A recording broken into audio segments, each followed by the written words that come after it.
Okay, Lawrence.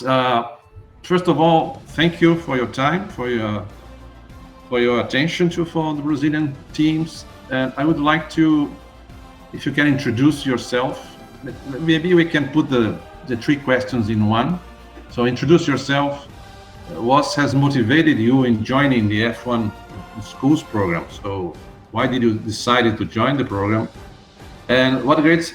I mean, you already answered me. So where are the students now? So some are in university, some are still in high school. So tell us about a little about the Centurion team.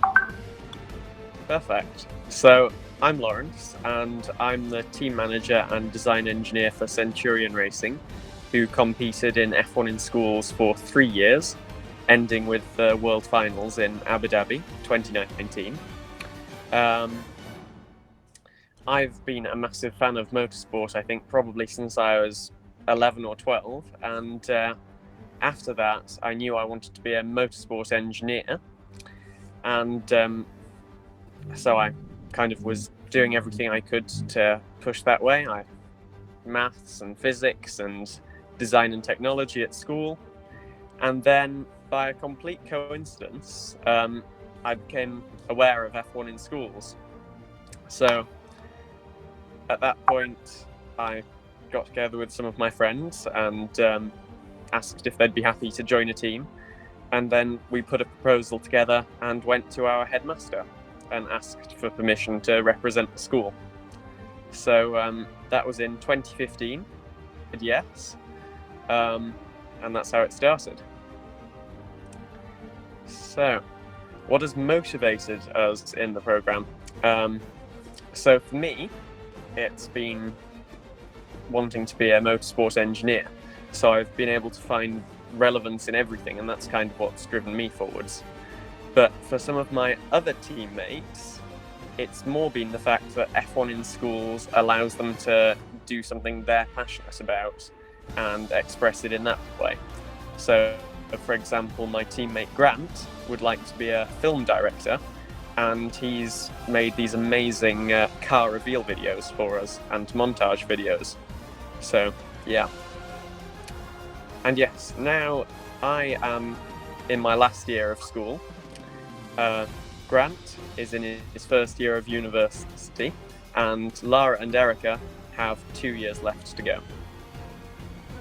Yeah, I remember the animation, the video that you presented, the introduction of your verbal presentation. It was really fantastic. So, do you have it at your computer?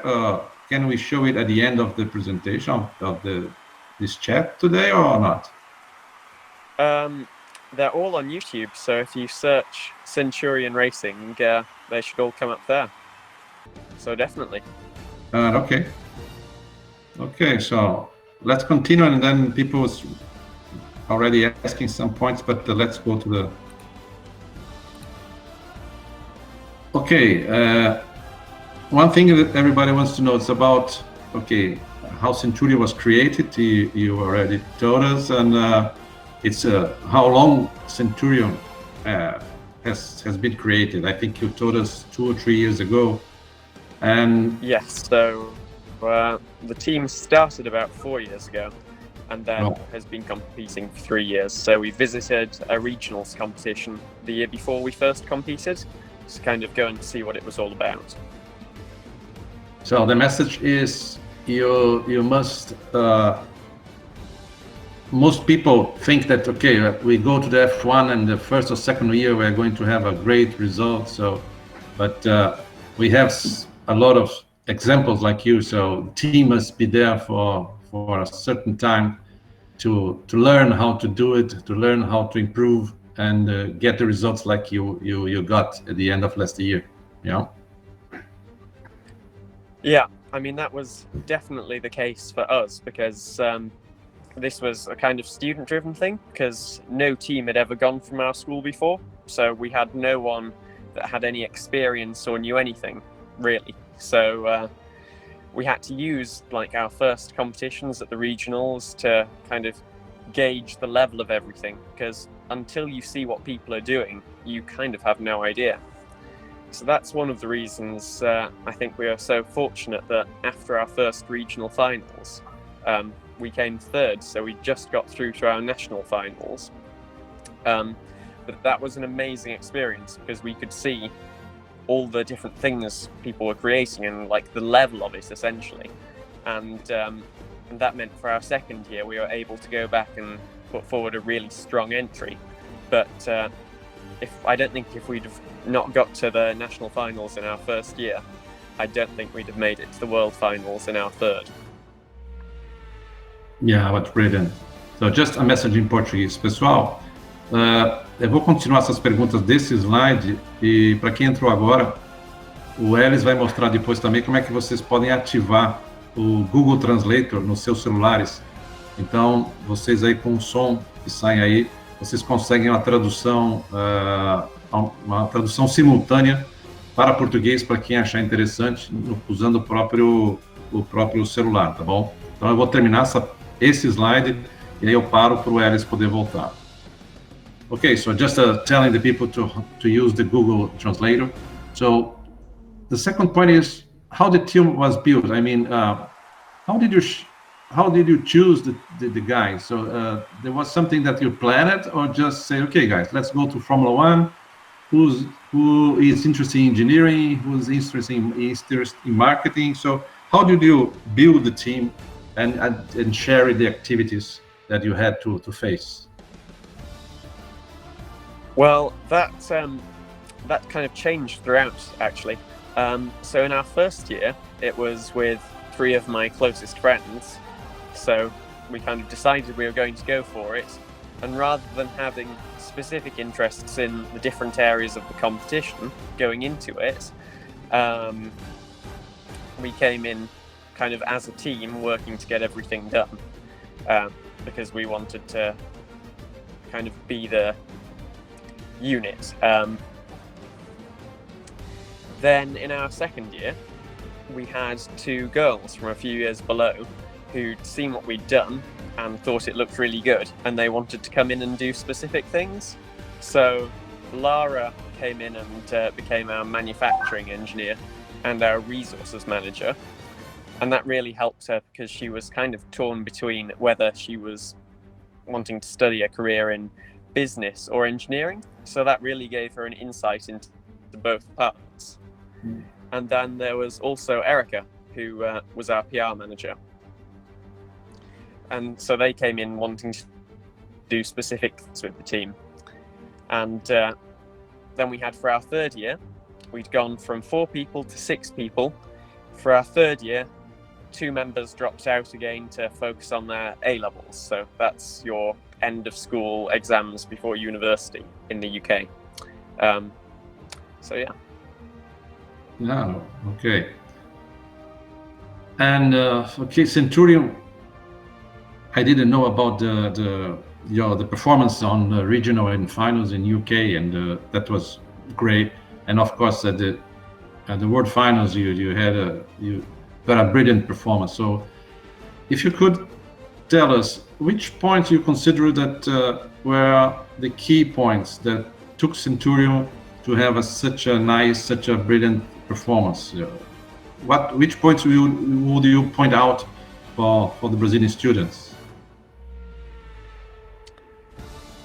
That's quite difficult, I think, because at the World Finals, the level is so high that everything matters.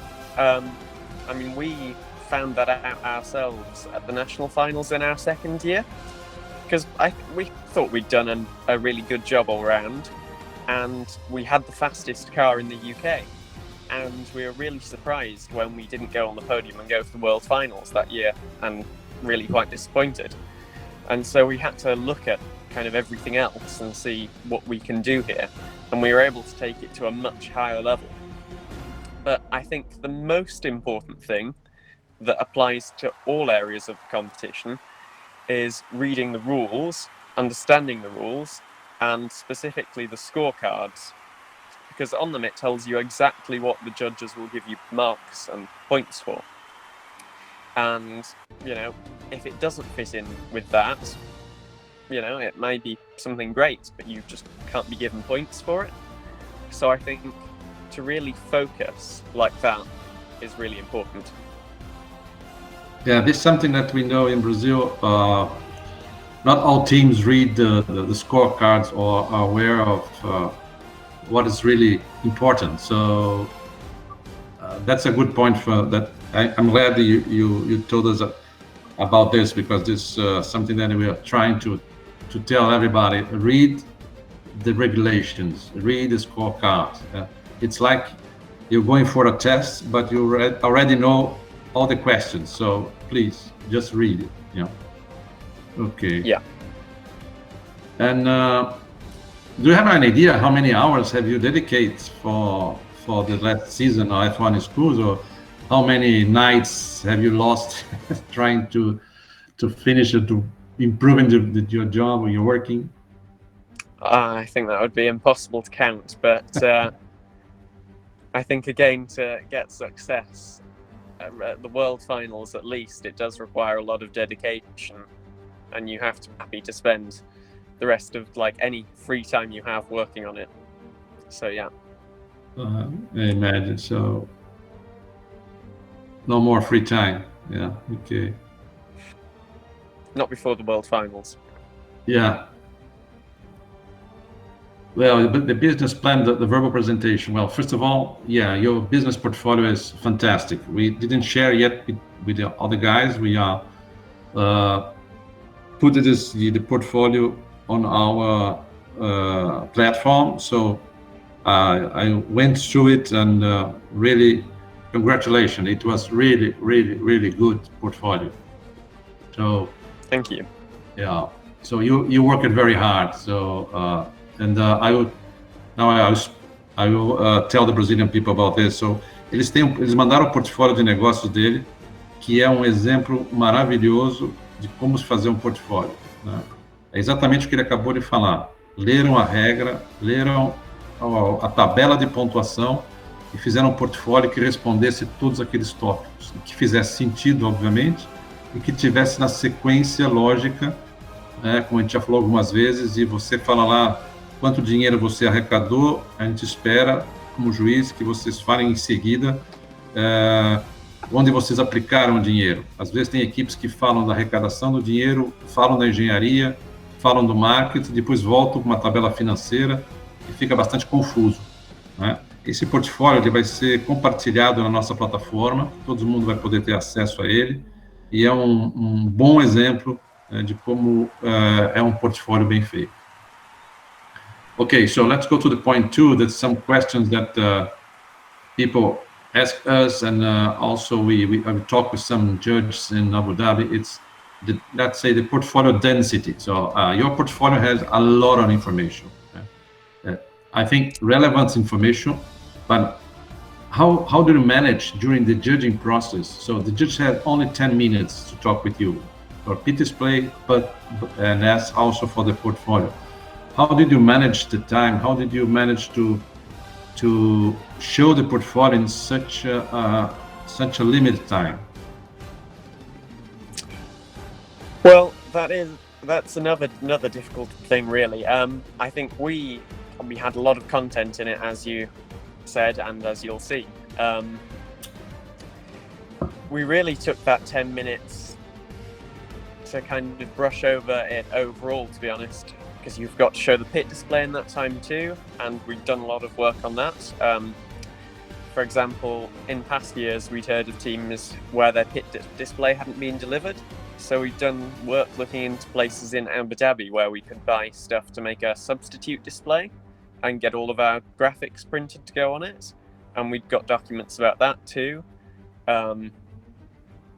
Yeah, and obviously our portfolio is very dense, so we had to kind of brush over it, and actually probably didn't cover it.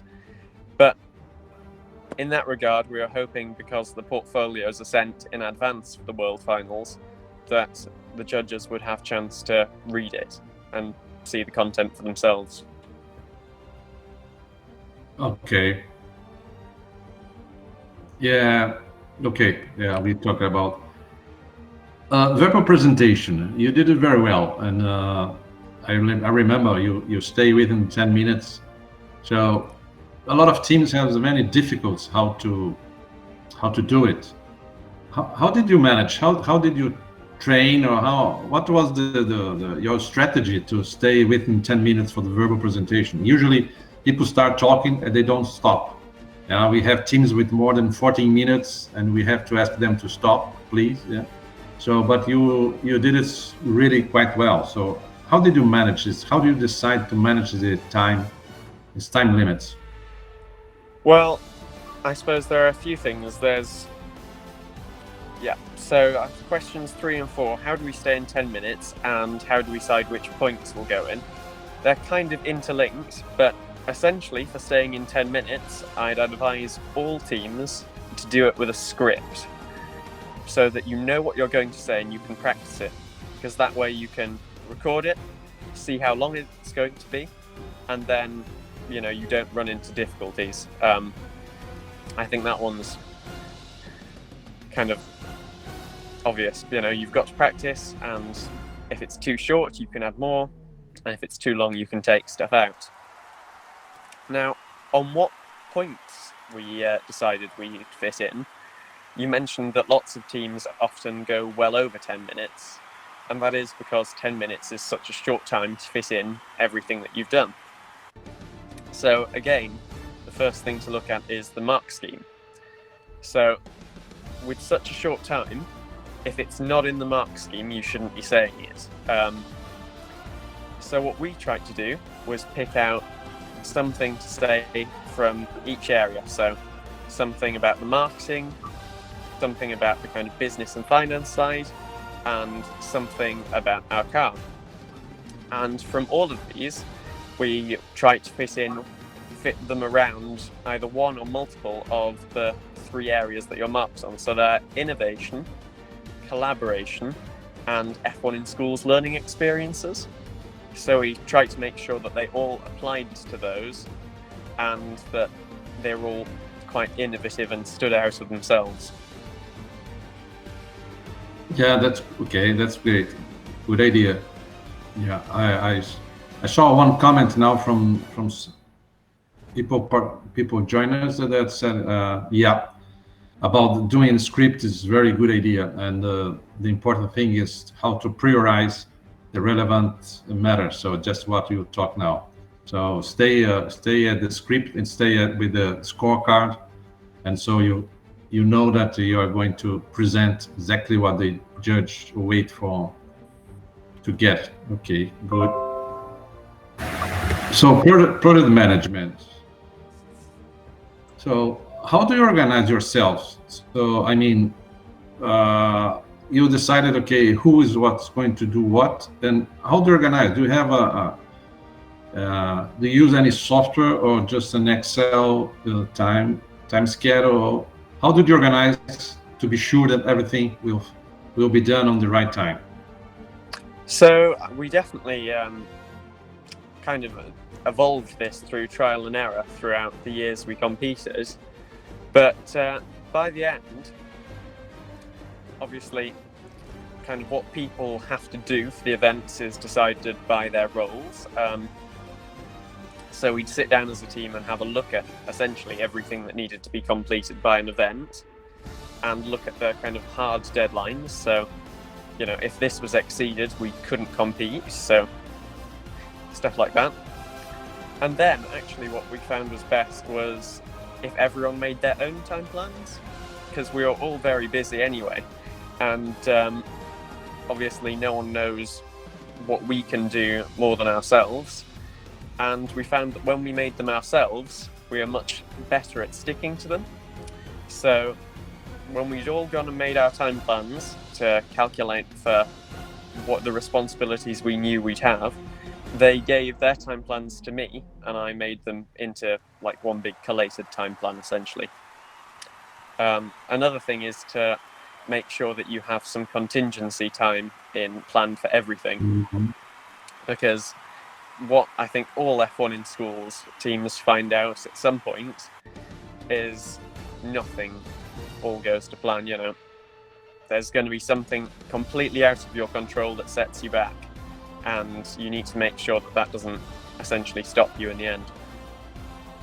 Yeah, yeah, yeah, right. So when something has the possibility to go wrong, it goes wrong. Yeah, Yeah. So yeah, for that, you've got to build in some contingency time so that you yeah, can find an alternative way of getting it done if it's something outsourced or yeah. yeah. It's a universal law. So, who is in charge of the project or the project management in your team? It was you as a team leader. Yes. Okay, so have you studied or have you initially you try to understand better how to what the tips or what are the jobs of a program manager, so or you just uh, coordinate the team based on what you just told about you start with a good planning and then you used to meet every week or every 2 weeks, or how did you manage to follow the activities? So we probably, I mean, we had scheduled weekly meetings where we'd all be together at the end of the school day. But to be honest, especially before competitions, we were meeting together daily, almost. And so we managed to keep up with things in that way. But also, we have all of the messaging services. So, it's not hard to keep in contact nowadays. So we can quickly check up on each other. Okay. And any particular, based on your experience, any particular tips to the Brazilian students? So, what is for program manager point of view? What do you suggest the guys to focus on? So, I mean, obviously, it's all about being organized. So, I'd say the things I said before, really. Things are going to go wrong that are out of your control. So, make sure you have some contingency time set into your time plan. You need to I mean, personally, we found that when the team members planned it themselves, they were more likely to keep to it because, again, they knew what time they had when. And beyond that, I just think, it can't just be a verbal thing. You can't just discuss it. You do need to have a spreadsheet or something physical just to keep track of everything. Okay. And about engineering, so we know that we don't want here to get your most deep secrets about your design. So the idea was everybody saw the car, so it's really, really innovative. So one of things that I am particularly curious. So what was the inspiration for this car? So you stay with Formula One, or it looks like you also have something from the aerospace or something like this. Yes. Well, so we discussed this a little bit before, you and I. To start with, in our first year, our design, the limiting factor was my experience with 3D modeling software, which at the time was very little. So we were actually limited by the shapes that I could make. By our second year, we had a much more advanced car. But then that design, like the outward design anyway, stayed very similar right up till the national finals before we went to the Worlds. And we had a UK's fastest car with that, and it was very successful. So there wasn't much kind of drive to change that. Why fix something if it's not broken? But before the World Finals, there was a big regulation change, essentially, that meant that we'd have to change the philosophy of that car. So instead, we brought forwards everything we'd learnt about like wheel systems and everything. So that stayed pretty much the same, the internals of that.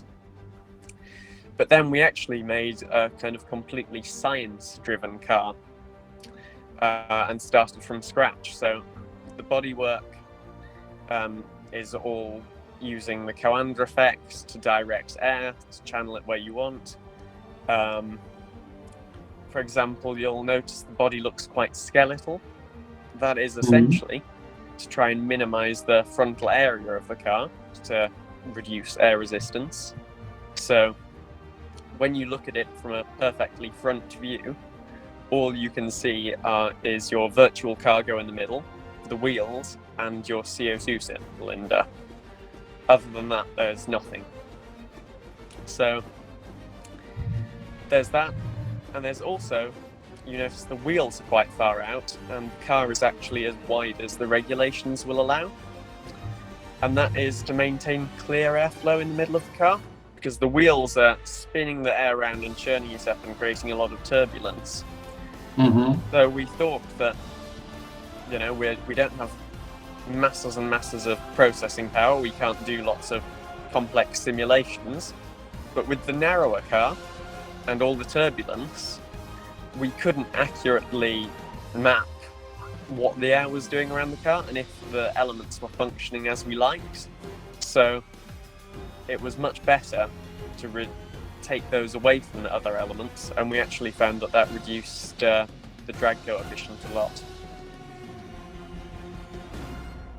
Okay, so just a second, let me go to see if there is any particular question now, then we go back to where we are here. Okay. Oops. Okay. Okay, Felipe Firmino is asking about, so the tip is to make they call a uniform car, or doing uniform things in the car A with the appearance of the other car teams. So let me ask Firmino in Portuguese exactly what he wants. So Felipe, você podia escrever em português ou entrar diretamente aqui na conversa para a gente poder passar a tua pergunta?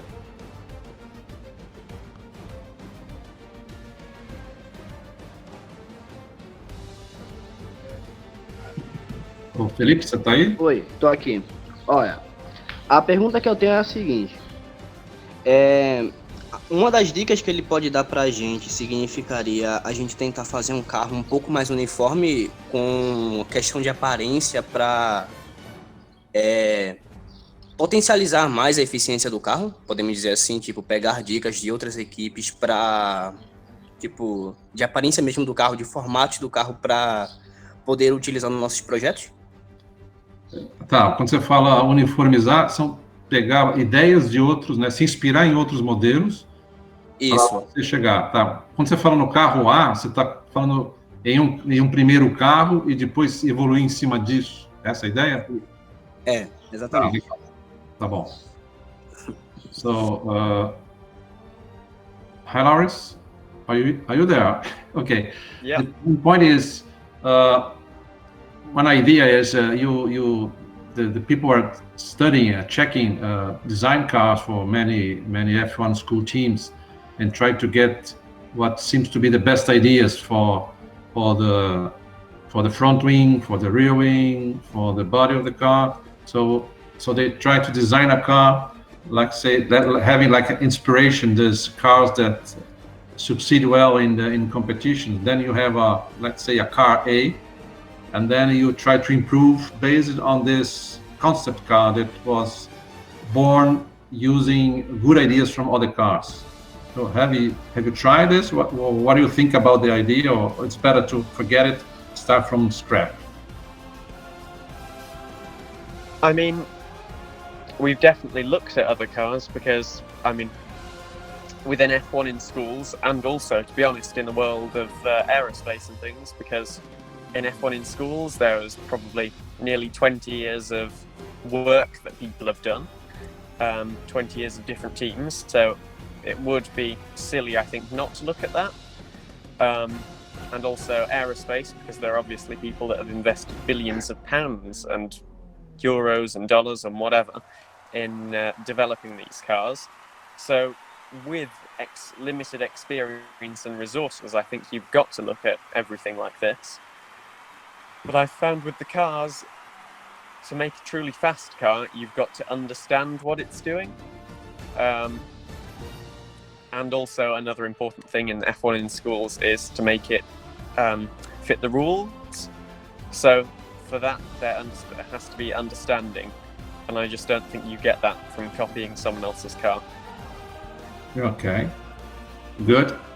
One other question is more also technical. Team from Espírito Santo State, Pocadores, they on the SESI national finals they arrived in second, so it's a very strong team. And which kind of material do you recommend to make the wheels and the back and front car wings? Any special material? So we outsourced the production of this to one of our sponsors in the UK. So this was selective laser sintered nylon. So that was very strong. And one of the main things was that it allowed that strength for a very thin and small structure, and also with quite a high level of detail. So that is, if you look up the SLS production process, you should be able to find more about that. Okay, so you use nylon, you cut it with the laser, and then you 3D printed. Yeah, okay, understood. Interesting, very creative.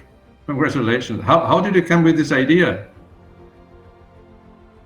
So actually, I mean, maybe this relates back to the previous question, but in our first event ever, actually, we had this car that had these little metal laser cut front and rear wings that slotted on, so very basic. And we saw other teams that had amazing cars, and we're like, how do you make that? So we found out stuff like that by asking other teams, what's this made of? And then there's just got to be lots of prototyping and working out how you can do it and make it work for you. Okay. One other question is about the scrutineering. So scrutineering usually is the nightmare of the teams. Yeah? You believe everything is fine, and then you give your cars for the scrutineering judge, and then they start how can I say, looking for failures or something that goes wrong, measurements that are out of limits. So how did you work with this issue? So did you prepare your own scrutiny also before you go to the competition? So I saw that you check all the scorecards to be sure that everything that you have to present, it's in line with the scorecards. So for the scrutiny, so did the Centurion did any specific work on this? Yeah, I mean, I think this is making sure that your car meets all the technical regulations is very important, because how it performs on the track on the day, you can't guarantee. You know, that you can do well or not, but you can get points in the bag by making your car technically legal. So I think there are lots of stages to that. It starts when you're designing your car in your modeling software. You need to obviously understand the rules, make sure you read through them and understand them all, and throughout the design process, constantly check that it meets it.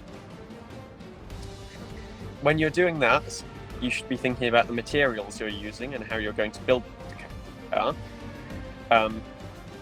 And essentially make sure that you can build the same car you've designed, and essentially calculate in some error. So say, as a rule of thumb, we tried to do everything, if the minimum was 1 millimeter, make it 2 millimeters, just to ensure that, and just go a small amount over, leave yourself a tolerance essentially. And then with our final built cars, we made more than would be submitted at the competition. So we tested them all for speed, but we obviously tested them all to see if they met the rules. And if there was anything that didn't, that didn't go. Okay. Okay, let's go back to the presentation, then I go back again with the questions. So Elis, você quer aproveitar agora e falar também sobre a questão aí do tradutor?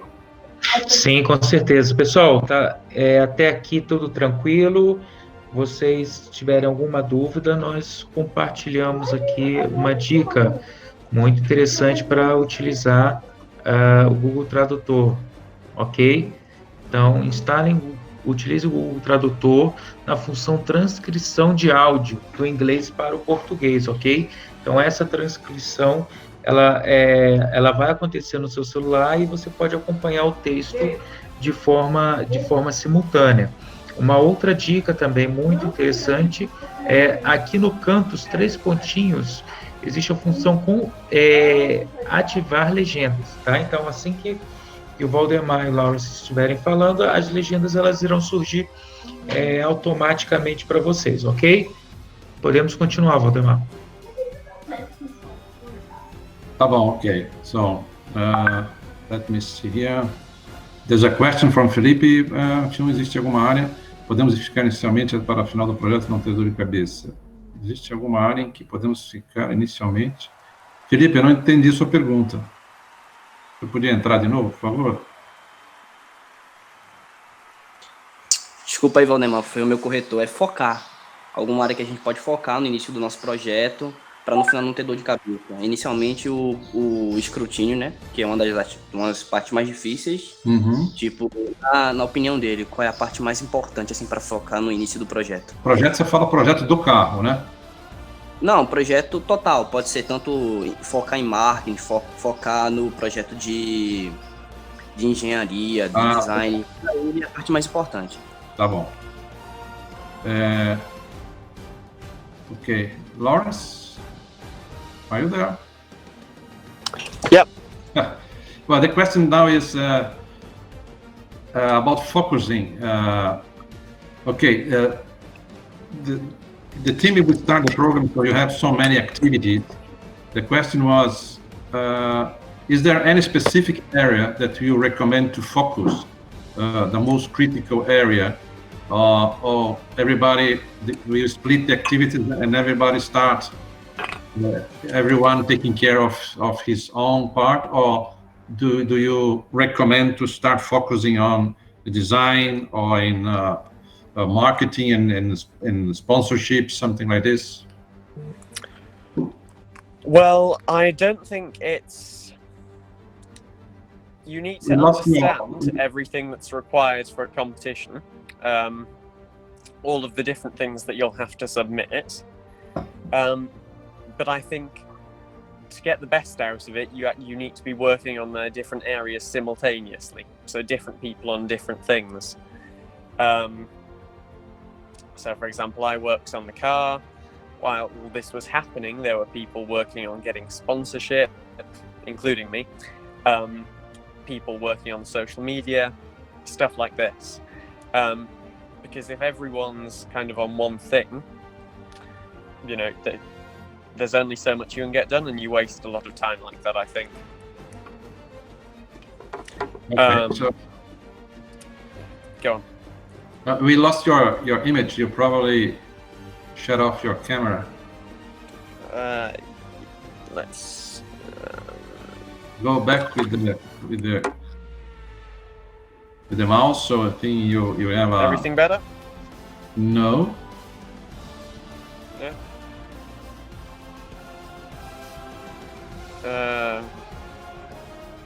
It should be. Well, I can't see you. I can hear you, but I can't see you. Oh, okay. Let's go. Can you see in the bottom of the screen? So you have the microphone, the camera. Yeah. Yeah. It should be working. Well, I don't know.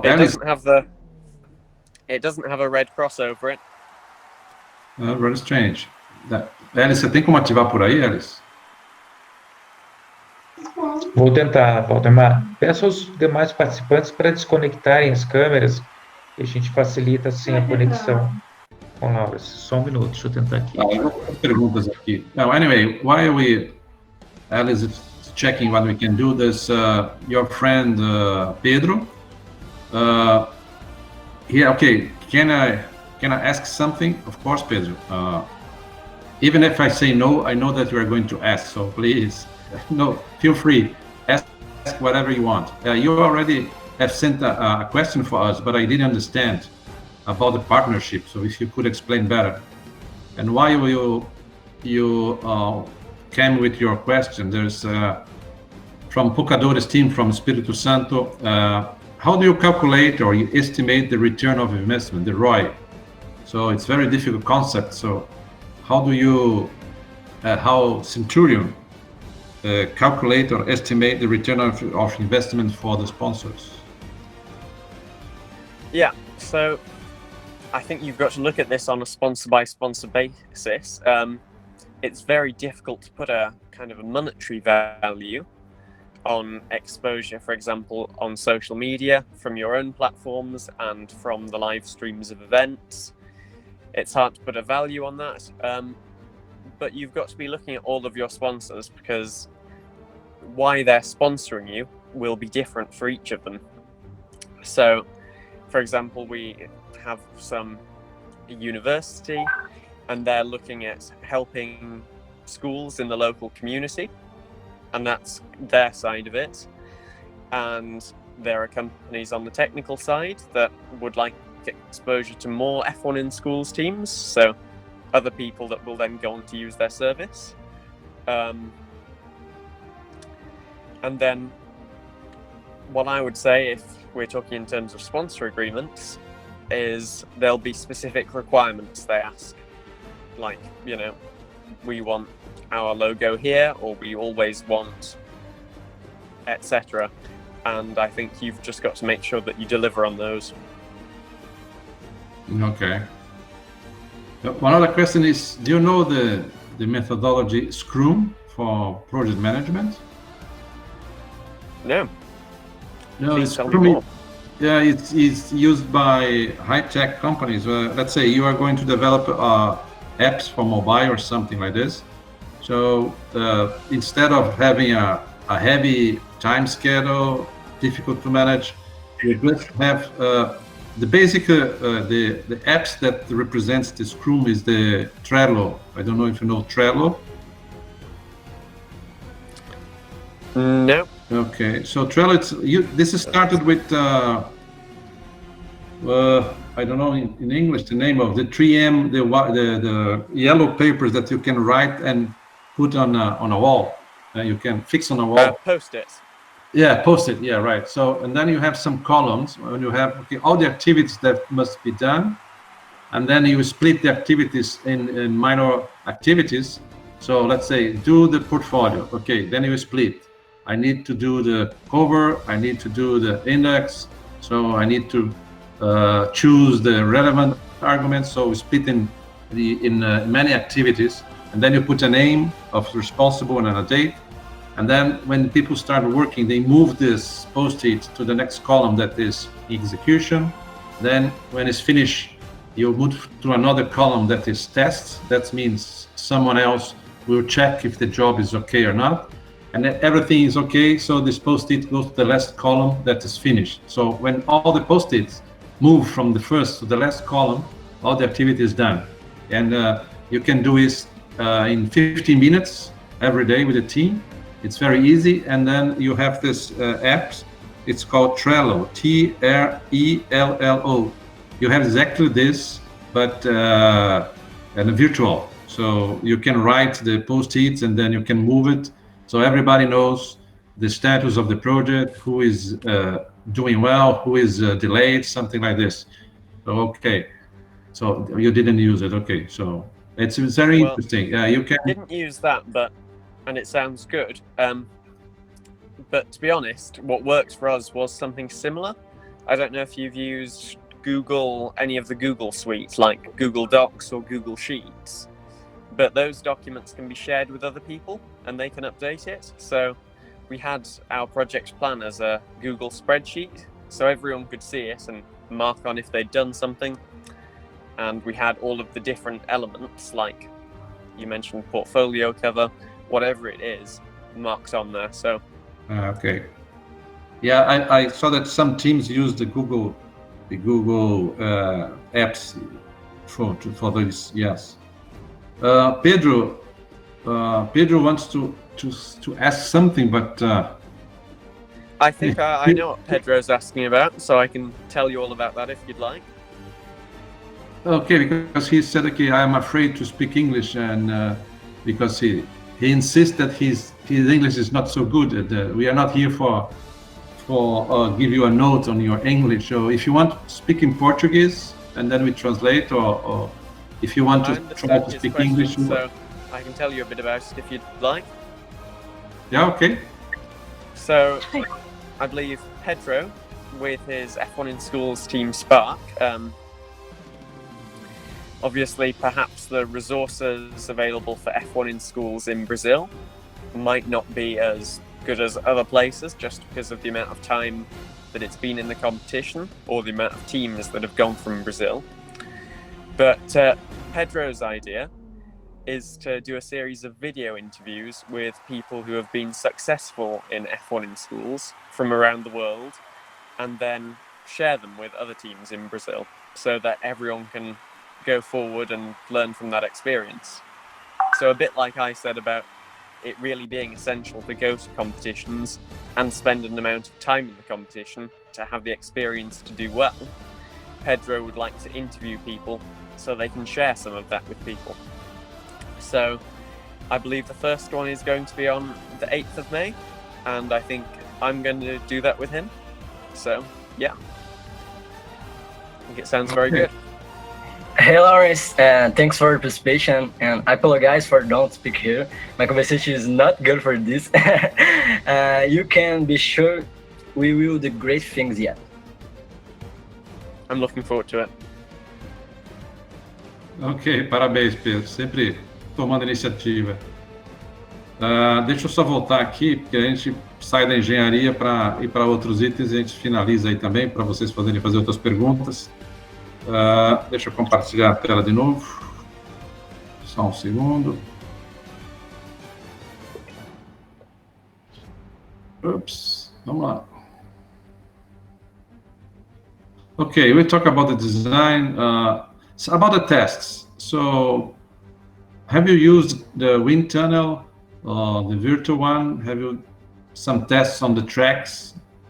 How do you check your car? The first thing we use, our 3D model, the most important thing first is that it fits the regulations, because I think there was another question before. Along with the car scrutineering and anything else that you can get penalty points for, I think it's really important that you make sure that you have covered that off, because again, it's another thing in the bag before the day.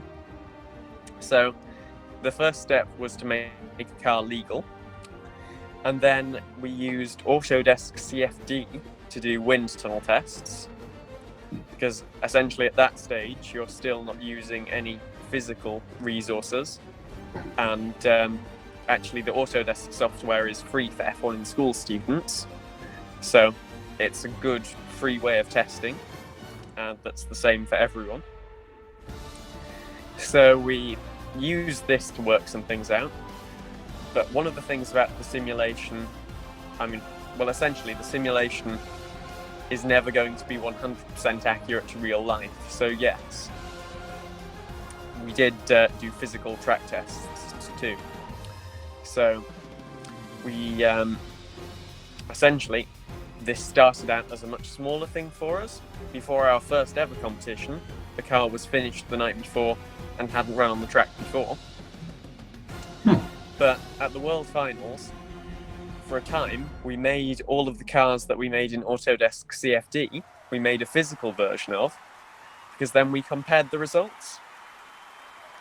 And essentially, if you can see that, the ranking of the different versions matches the same with the drag coefficient from Autodesk CFD and with the track time from the track, you can see actually you can go on and make more developments using Autodesk CFD or whatever virtual wind tunnel without then making them in real life, and knowing from essentially confirming your data that you're able to do that, and save resources.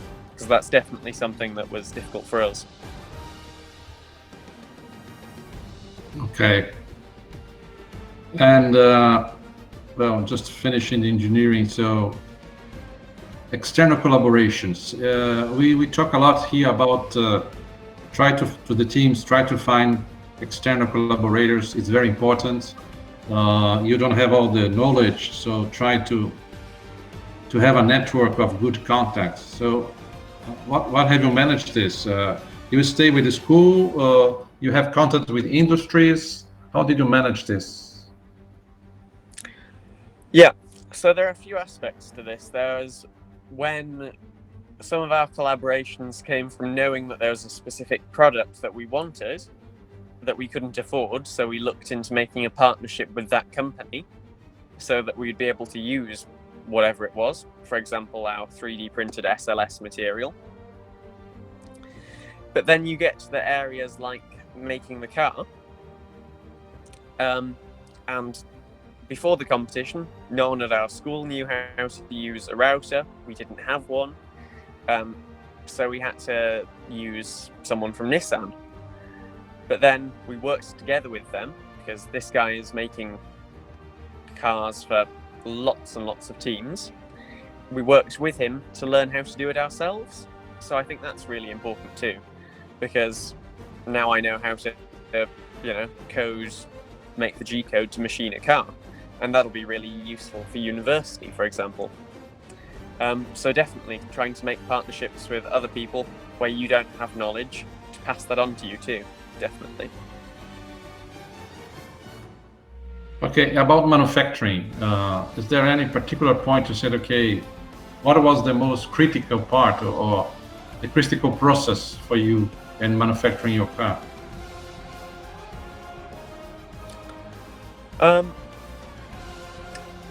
Well, one thing that comes to mind is that we only had a 3-axis router when we got one.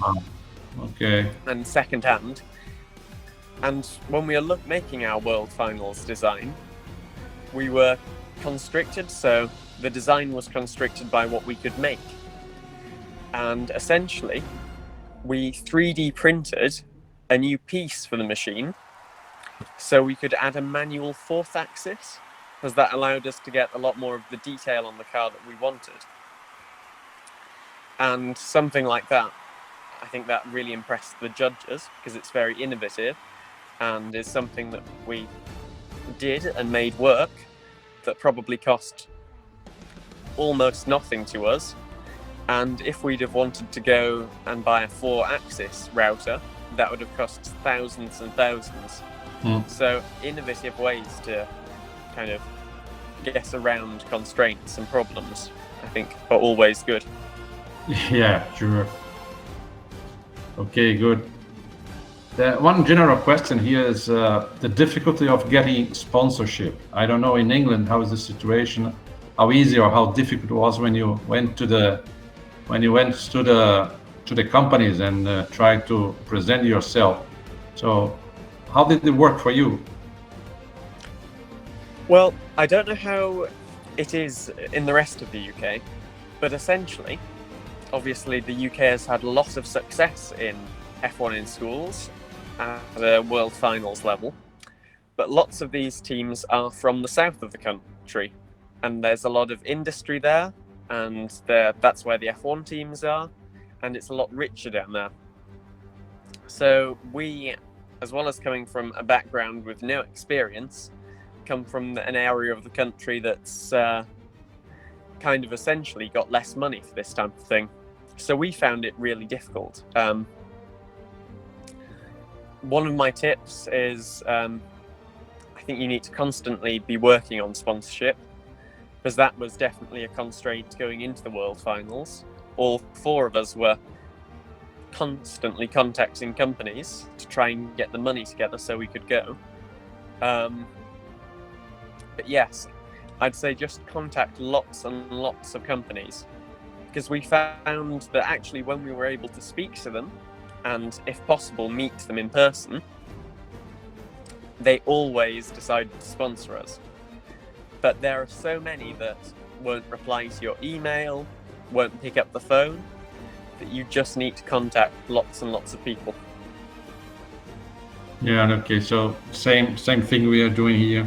Okay, so you already answered number 2. About the medias that you decide to use, do you have an idea which one brought a better result, better return for you? I mean, in terms of the largest following and the Yeah. most kind of likes and interactions with our posts, that is now become Instagram by a long way. But personally, I think our philosophy was with the major platforms, so Instagram, Twitter, Facebook, and YouTube, if you count that, it was that we needed a presence on all of these platforms because different people use each of them. So the reason that you find you get lots more followers and likes on Instagram is because it's the most popular with the younger generation of people who are most active on their phones and social media and all of this. But actually, lots of the businesses that sponsor us, they operate more on Twitter, for example, because it's more of a news-focused platform. So it was important to have a presence on all of them in some form. Understood. One of the teams here asked, what is your Instagram ID? They want to follow you guys. So for the team, that's at Centurion Racing on Instagram and everything else. So Afflex Centurion Racing. That's the... Just at Centurion Racing. Yeah. Okay.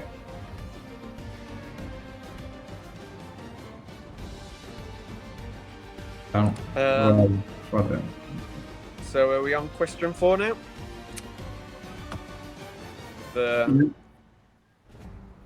Yeah, again, going back to the technical, it's about the bearings. So everybody discussing what's the best, 1 or 2 bearings by wheel. Well, I think this is another one that has 2 sides. We've done both things and tested both.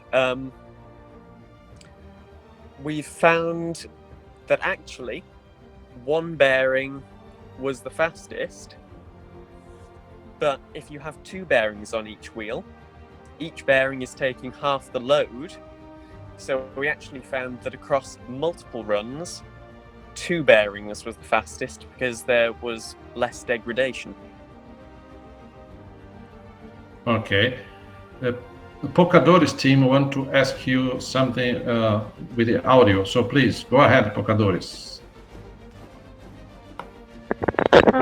First of all, I would like to say hi. Hi.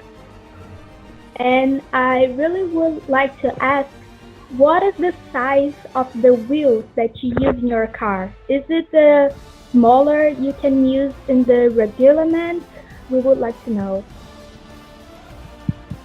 Yeah, so we used the smallest wheels allowed, with a small tolerance, I think 0.5 mil above, just to make sure we passed the rule. But this was with a few philosophies, really.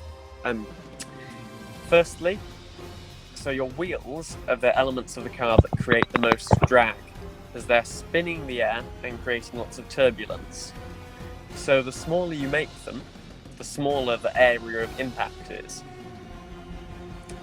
But another thing is obviously an important thing with all F1 in schools cars is generally the lighter they are, the faster they are. So by having them small, it's easier to make the minimum weight for the car. That's true. Thank you so much for the tip. No worries. So it's going for general questions. That's this is also for our part and for some teachers. So in your school, what's the role of your school? So you told us at the beginning that you went to the teachers and your masters said, okay, we would like to participate. But your school, did they have some teacher? They someone that could follow you, give support, or you did it everything by yourself? So we were supported at the same time as we made that proposal to the school. We talked to our physics teacher. So throughout our time in the competition, he's gone through it with us, essentially. But obviously, he's still been teaching as many classes. He's still got to do all of the jobs you do as a teacher. So it was still very student-driven. I think the school's involvement, we started thinking about that a lot more in our last year, because it would be the teams last year. So, would the school have any more teams after us? And how could we as team members help the school with this? So we actually developed a program, because we'd bought an F1 in schools track, so it'd be a shame for it not to be used, where people in the youngest year, at the end of each year, they have a little inside school competition to make a logo, a team name, and build a car. Mm-hmm. And this way, the school is able to keep getting teams, and people who are now interested in doing it still have that opportunity. And I think that's really important, because one of the things that's been really great about my school is that they've been really supportive of anything you've wanted to do. So they're just trying to make sure that that's available for anyone in the future that still wants to do it. Okay. You already have answered the last question about external collaboration, how important it is. So, yeah, you already answered this. So, I open for the people. Everybody has any questions? We are already 1 hour with Larence, so it's more than we thought. That's good. That means a lot of questions. Any other question, guys? Anyway, I think people will be in touch with you guys through the Instagram. I'm sure that's why they ask it. Yep. Jefferson e Eli, vocês têm alguma coisa em particular que vocês queiram falar antes de eu agradecer? Ok. Não, tudo certo, Valdemar, da minha parte, tudo certo. Okay, Pocadores team, they would like to ask something else. Okay, Pocadores? Go ahead. Também. Yeah, can you use the audio again? No problem. Go ahead, Pocadores. We would like to know what kind of material do you use in your bearings? In our bearings. So we use Yes. full ceramic bearings and very small ones.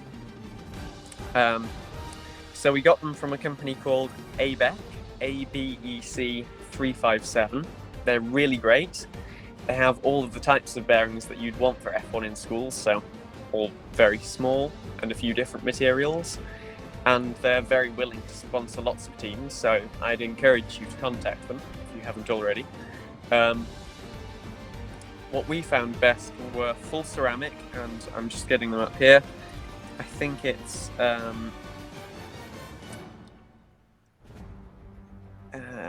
think silicon nitride. Yeah, I can. If any of you want to know the specific bearings we used, message me on Instagram. But yeah, Okay. full ceramic we found to be the best. All right. Thank you so much. Don't worry. Yeah, this Victor.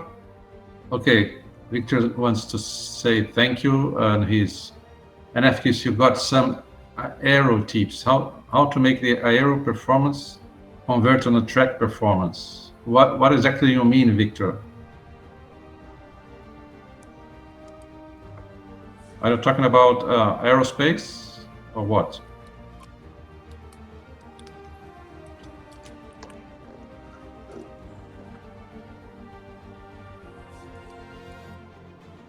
Okay, aerodynamics. So in terms of the aerodynamics on the car, it comes back to understanding the car and the forces that are acting on it.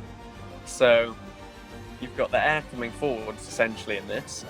Other forces are on the car: friction with the wheels, with the inside bearings, with the tether lines, and they're all things that you've got to think about. But you need to understand what the air's doing to the car. Because then, again, F1 in schools teams don't have much money to invest in aerodynamic development. So when you understand what you'd like the air to do, you can look into the world of aerospace, so things like the land speed record cars, Formula One cars, and look for parts that are carrying out similar functions that you can then adapt and put on your own car. Okay, we have one more question about the rendering. So you was responsible for preparing the rendering of your cars? So I did that within Autodesk Fusion 360, which is what we designed the car on. Did you use any, I'm gonna say, high definition, or is there any specific application, or just use the standard that you have on the Fusion? So it's all in Fusion, yep. Things I'd say to make sure of, what we did is we rendered the highest possible resolution that would allow. So that's 4000 by 4000 pixels. And then, again, all F1 in School students get the Autodesk software for free. That includes cloud credits, which means you can do the processing work online. So I'd say make sure you're rendering the highest quality, and then there are lots of different lighting settings. What I'd recommend is just trying them all out and then looking at the finished products, because you'll be able to see when the lighting looks right, essentially, for your car. And yeah. Ok, Felipe, sim, pode fazer a pergunta por áudio. Felipe, fica à vontade. Tá bom, vê só, vou tentar gastar um pouquinho aqui meu inglês com ele. Tranquilo. So, I use AGRI image. It's a good idea to make realistic images. I don't use any Fusion 360 to make a render. I use Cinema 4D to render my car. And I use AGRI images to make realistic images. I use some road AGRIs to make some looks like my car is in a road, but I guess this is important to looks like my car is a real car in the real world. I make some render. I show this in my video. My video is in the F1 Instagram. I show my render is in my house. I take a picture in my house and I put my car in this picture. I guess I make a good work, but I don't think so. And yeah, I make renders in 4K resolution, but what do you think so? What do you think about use realistic image to make a render? Well, I mean, I think it sounds like you're using much more specialized software than we are, so I expect the results you're getting are very high quality. I think it's important to think about how many marks you get for this, because in total there are about 1,000 marks, and I think for the render there are only 20 points. Right. So you need to make sure, this is a small thing in the grand scheme of things, that you don't spend all your time on this. Yeah, but if we do, I understand. But thinking about the environment you render it in, I don't have the regulations in front of me, but there is something, a point about making it a suitable setting, I think. And what we did for this, I made a basic design of the F1 in Schools track within the software, and just did a really simple start and end gate. And then you see that in the far distance. So obviously that is the setting where the car is found in real life. So maybe rather than put it on like a road that real cars might go on, so like tarmac, you might render an F1 in Schools track. No, I don't have any HRI with a really F1 school road. I try to find it, but I don't find any image who I can use in my renders. So what I'd recommend is just get a picture of an F1 in Schools track, and then just try and design it on your 3D software. It doesn't have to be exact at all. Design a stand with your flat bit of track in 2D and extrude it out so it's really long, and then just make sure the surfaces are the right colors. When we did this, we did it ourselves, and it didn't take very long at all. Yeah, it's a good idea. I will try. I make sure that I can make it perfect, I guess. I will download some F1 videos and try to make my template to put my car on. I guess I will make something with this. Thank you. Don't worry. And I sent Waldemar the renders that Centurion Racing submitted at the World Finals. So I don't know if you've seen those yet. They're also on our social media. But if you have a quick look at those, you'll see what I'm talking about.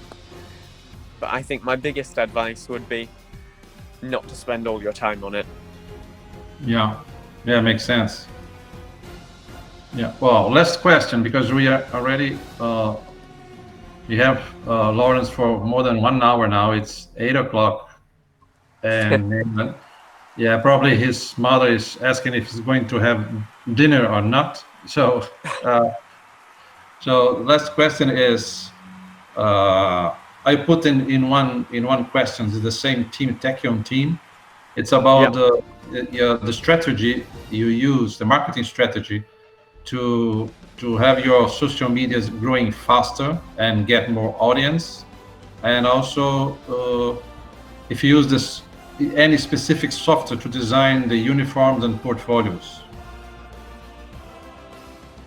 Brilliant.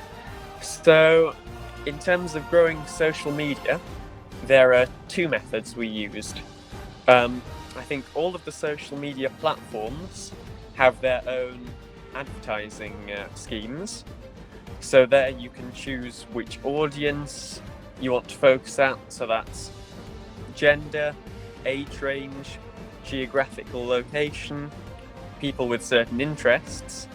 And then you can put a small amount of money in, so just a few dollars, and then your post is promoted and they can see that. And then the other way that we used, so we paid for some advertisements on social media for all platforms, not very much money, but a method that we found got the biggest return was doing giveaways. So we had something from one of our sponsors. In this case, it was a watch from Rue Watches, one of our sponsors. And to be in it with a chance of winning this watch, people would have to follow us on social media, so that obviously increases the following, and share the post, and that also means other people can see it. And we found that to be really effective to get following. And just further to that, we made it so people could get more entries if they entered on all of our social media platforms. So that was the most effective way for us to kind of broaden our following. And so, sorry, the second part of your question was, is there any specific software you use for design for your portfolios and the uniforms? So the uniforms, for us, very simple. We just went, go on Google Images, get the shape of a t-shirt, and we started sketching out different designs, deciding what we liked. Everyone got a say in that. And then the company that made our uniforms in the UK, called G-Force Sportswear, we took our sketches and we sent them all of the logos and things, and then they did that on their software. So I can't tell you that much on that. It all really depends what process you're going through to get the final product. But with the portfolios, we used some software called Quark Express.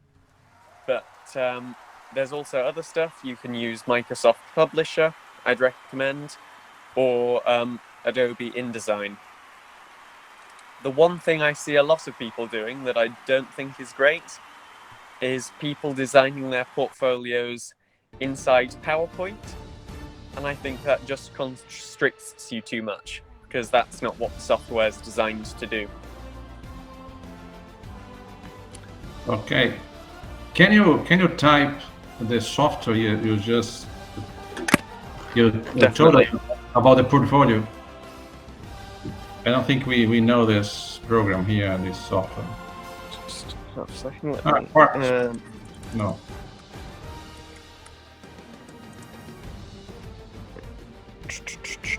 Sorry, I'm just seeing how they do it. Perfect.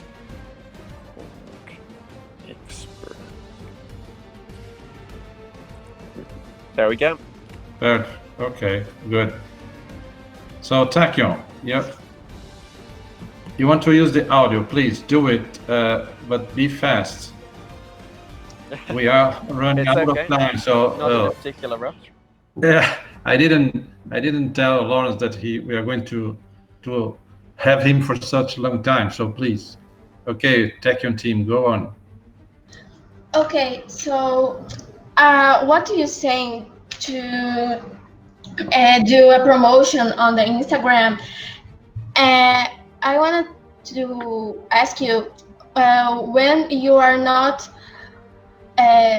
sorry, my English is not so good, but when you're near to a competition, we are not near, so sorry, you're not near to a competition, what do you post in your Instagram to keep the audience? I don't know how to explain this. I know. I think I understand what you mean. Yeah, to keep your audience and don't stop your audience.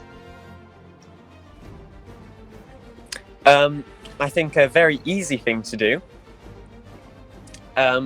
is just to post like throwbacks of things you've already done. So any pictures you have from events, you can post as a throwback. But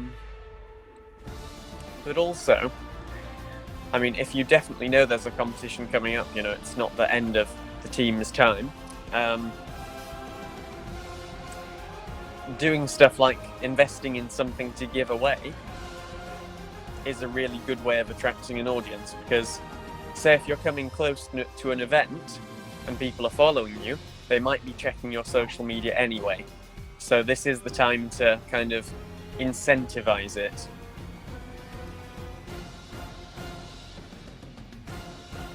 Okay, so good. Thanks so much to the tip. Okay, so let's go to the end. So, okay, finally, we would really, really thank you for your attention, for your time. We want again to say congratulations to all the Centurion team, all the Centurion participants of the team. You did a brilliant job last year in Abu Dhabi, so we were really happy to have this meeting with you. And let's see, I hope that we can continue to have a relationship, even if you're not in the Formula One. We are trying to build a network of people that used to participate in Formula One and like the Formula One in Schools program. So maybe we can keep changing experience, and the people can be in contact with you. You have a lot of experience. I think that's very, very important for the growth of Brazilian teams. And for my surprise, we decided that for the season started now, for the end of the next Brazilian, not this Brazilian national finals in July, but from now on, all the presentations in Brazil will be done in English, so the people can be trained for the not only for the World Finals, but also for the lives. So we understand that is very important. So if you know how to communicate in public, if you are going to deliver a speech, or if you are going to work in sales, or anyway, if you can talk in public with people that you never met before, and you can do it in English, will be a really good point for you regarding your competition. So when you try to find a job and things like this, speaking English it's a very good point. So I'm very happy to see that many people asking questions in written form or by audio in English. So congratulations to the other participants here in Brazil. It was I'm very glad to know that you can speak English that well. So on the other side, there's no excuse for the next finals not to speak English, because I know that now you speak English. That's fine, that's good. And again, Larence, so really many thanks for your time, for your tips, for your being so open with the people here, and hope to see you sometime and talk with you again in the near future. Definitely, and thank you for having me too. It's been great to hear from all of you. I've got a lot of respect for people that can speak a second language, because I know that's something that we're not very good at here in the UK, and I know that I would personally struggle learning another language, so really good to hear that from me too. And yeah, I hope to keep in contact. Okay, thank you very much, and bye-bye.